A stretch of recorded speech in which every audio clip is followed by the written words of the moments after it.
Today I find myself in the facelifted Isuzu MU-X. I am in the top of the range Onyx XT trim. Let me tell you what makes this car special and why you should actually consider it.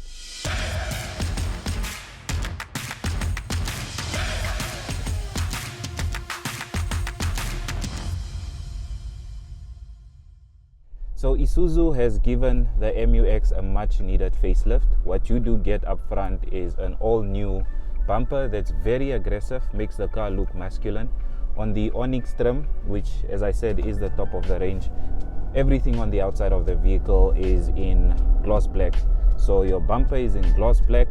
Then you've got air vents on the sides. They're actually very practical. They are there for a purpose, aerodynamic purpose. And then you've got full LED headlights. Your daytime running lights are also LED, as well as your fog lights. And then you've got 2 recovery points at the bottom of the vehicle. So from the front, someone actually said it almost looks like a Jaguar F-Pace. It actually looks very aggressive. It looks modern.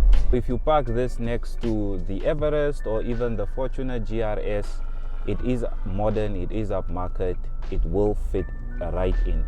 On the side, the gloss black continues with the wheel arches, and what Isuzu has done on this top spectrum is they fitted it with 20-inch alloy wheels. They look very stylish, they look nice. Ours Motors threw on General Grabber all-terrain tires, which just amplifies their aggressive look. It's not advisable to do hardcore off-roading with tires of this size because it's easy to dent your rims and all that. But it just looks nice. It drives quite comfortably. For 20-inch wheels, you would expect it to be very bouncy, considering that it's based on the D-Max Bucky, but it drives nice. And interesting enough, I drove the Fortuner a few days ago. That was the 2.8 in the VX trim, and it was a bit bouncy. Even though it had smaller wheels, those are 18 inches, it felt a bit bouncy. But I don't know what Isuzu has done with this suspension and the combination of those 20-inch wheels, but it just works. It drives very well. So you continue with your side steps that are also in gloss black, as well as your roof rails on the side. In the back, I also love what they've done with the lights. They've modernized them. They are LED. Although it's not a light strip, what they've done with that black strip that they run across the back looks nice. So maybe in the future they will turn that into a light strip, but it looks very good. I also like the fact that they didn't go for fake exhaust tips. They went for a diffuser with cutouts that look very nice with the silver touch that they have there. And you also get a recovery point in the back. And then you can also see your spare wheel from the bottom of the vehicle, because that's how you access it. It is quite high, so you do need to use your side steps, but I think they've done a very, very good job. It feels comfortable, the suspension, the drive feels very good. With the engine, nothing has changed. You get the trusted 3-liter turbo diesel, supported by the 6-speed automatic gearbox. And what's nice about it is, obviously you can hear, I'm not sure if you can clearly hear, but when you drive the vehicle, you can hear that it is a big 3-liter diesel engine that's grumbling in the front. 140 kilowatts, 450 newton meters of torque.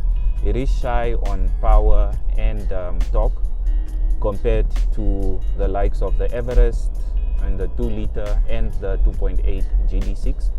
Even though it's on 140 kilowatts, it does not feel short of power. It doesn't feel any different from driving the Fortuner. So they've tuned it quite well. What you do hear though is that 3-liter, and I think that's what gives off that this is based on the Isuzu D-Max. When you come to the inside, I think what sets this apart and what actually makes it worth the price is the safety features that it's kitted with. It comes with the full ADAS system.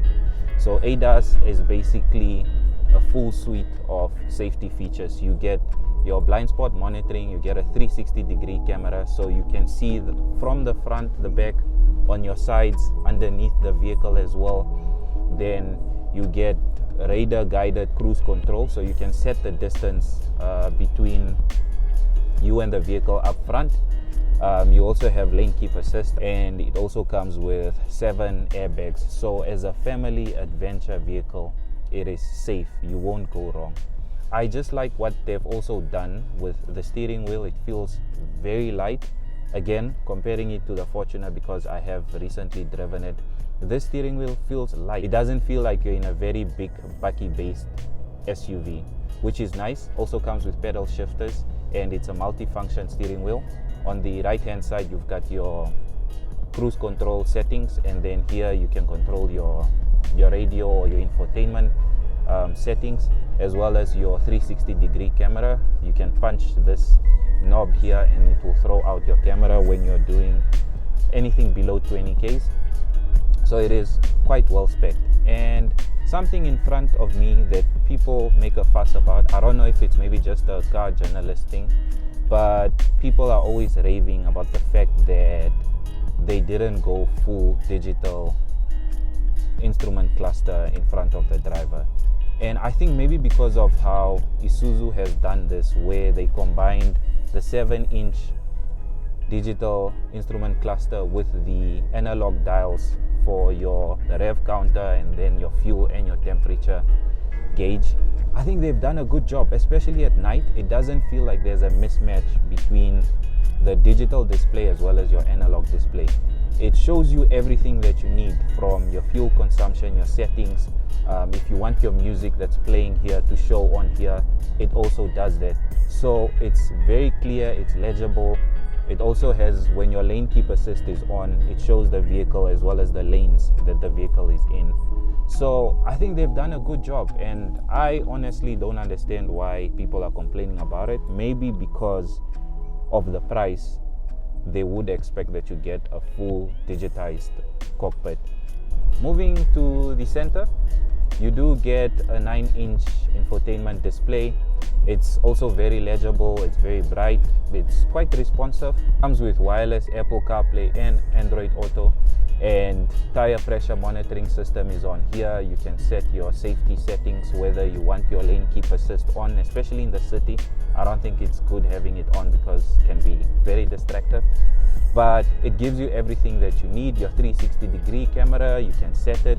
And what I also like about the 360-degree camera is the fact that you can see underneath the vehicle, especially when you're on an incline and you can't really see above, because this is a huge car. You can't see above the bonnet.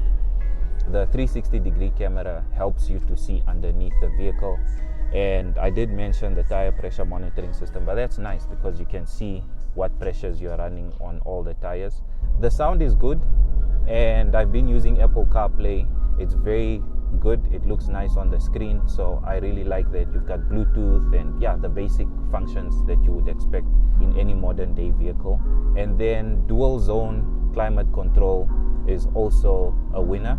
Something that I didn't rate, that I thought was a gimmick, are the heated seats. So the driver and the front passenger get heated seats, and this morning, because it was cold, I think it was like -1, I was able to punch that heated seat function and my bum was warm, which I really appreciated. It's actually a nice feature.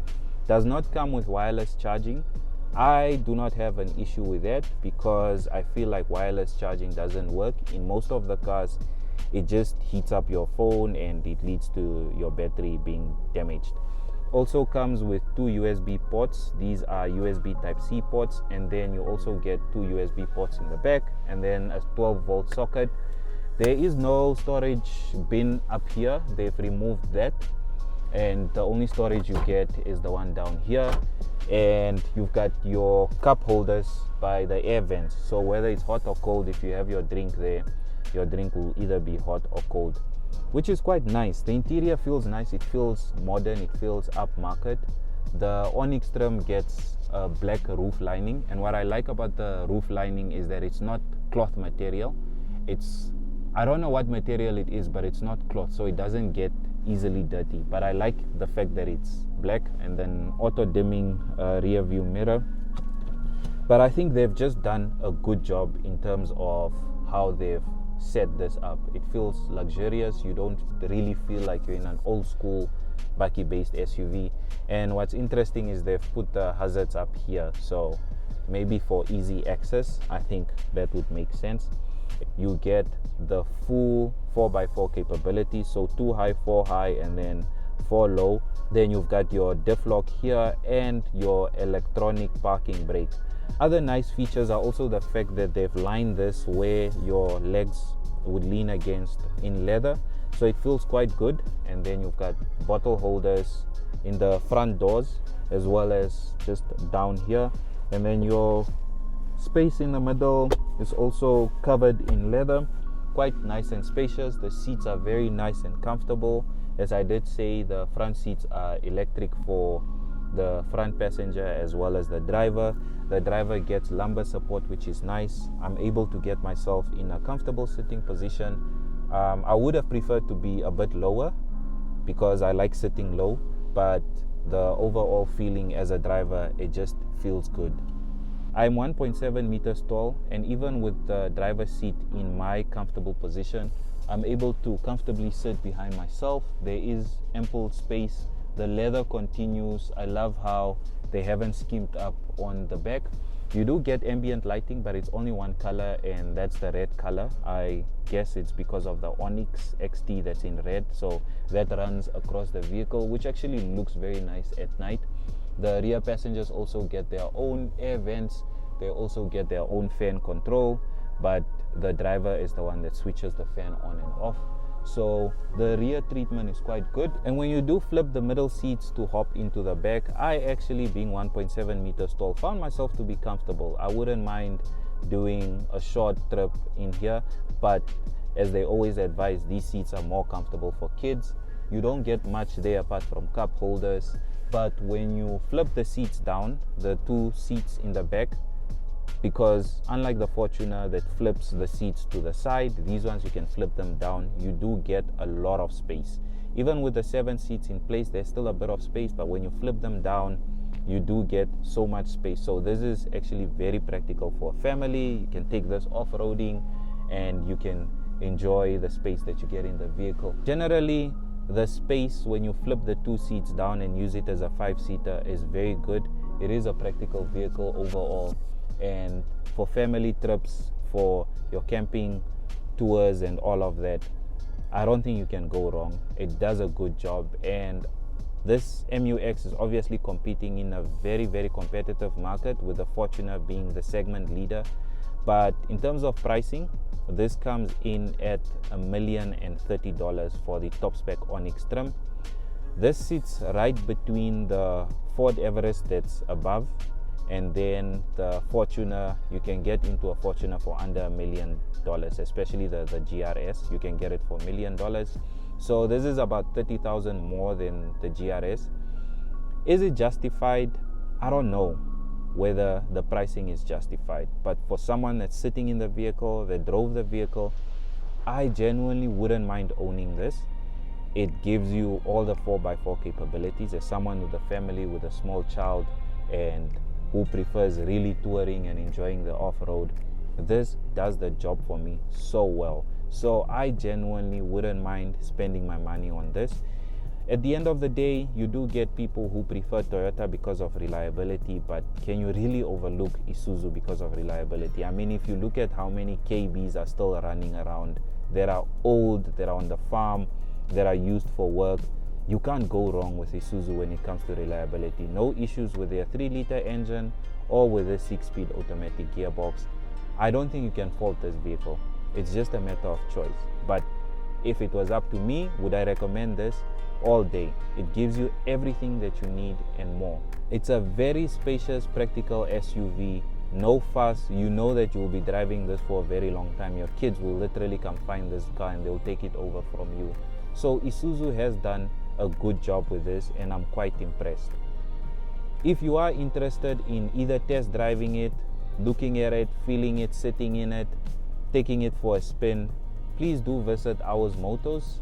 They are the authorized resellers of Isuzu in the country.